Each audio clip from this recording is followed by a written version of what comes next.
not going to take any crap in my life that I don't want to take at any point, and I'm not going to make excuses for being in a place that I don't want to be. At any point in my life when I feel like things are not going the way I want, I'm going to make the changes necessary. If my dad, with no money, with no real salary, with no savings and no ability to move, can start his life over, then what kind of goddamn excuse do I have as a 25-year-old with my health, with income, with money, with opportunity to make excuses for myself? I have none.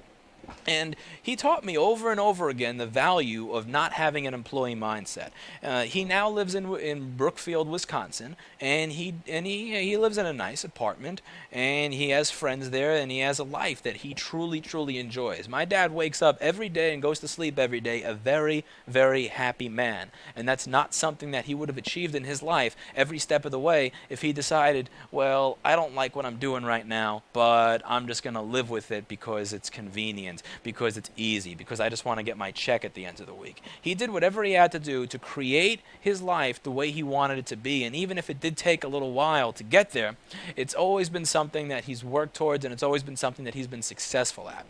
And that's the thing I want to get across to you. You know, when you have a business, you can't afford to have an employee mindset. As an employer, you are a creationist. I don't want to sound biblical, but you truly create your workplace in your image.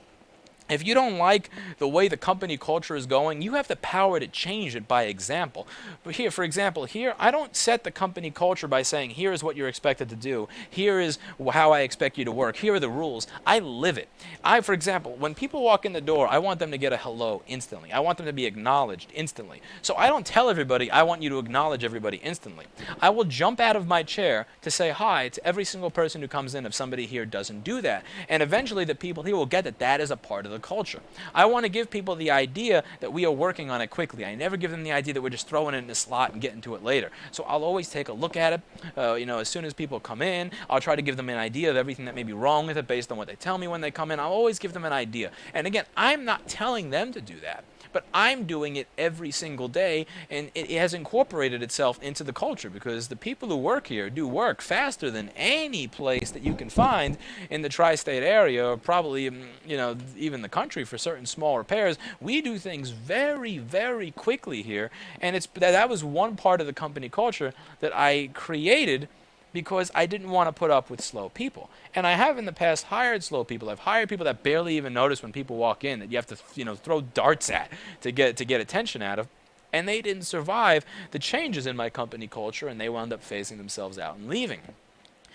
Or another thing, 3-4 years ago, I was very, very unhappy with the idea that I'm pretty much at the mercy of one or two local motherboard repair companies anytime something bad happens. So a backlight goes out while you're working on a board, or a battery's not charging. I didn't want to be at the mercy of, not going to say the name, but a smiling little shit that enjoys ripping people off that's within a half mile of me.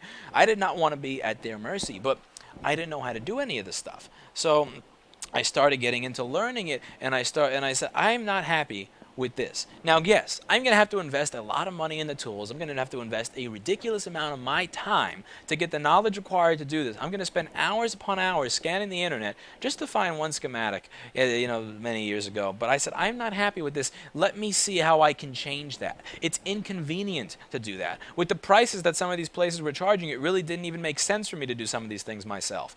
Now, looking 3 years later at the amount of at what my business is based on, what my core of my business is based on, I made the right decisions. But the point is, I did not have this mindset of, this is how it is, I'm not going to change it. And one of the things that I think about when I think about why I've become successful, I've always wondered, compared to the people that I've worked with, I am not as good at tech as one of the tech people that I have. I am not as good at talking to people as one of the customer service people that I've had. I'm not good at organizing like some of the secretaries that I've had. And at each individual thing that I've hired somebody for, I have not been as good as them at their job. But one of the things that I've noticed over time is that the reason that some people who are much more talented than me, who are much smarter than me, who are much better than me, or much more efficient and organized than I am, don't get as far ahead as I have, is because I believe it is because I don't have that mindset that this is how it is because I have to live with this, because I have to deal with this because I don't have this opportunity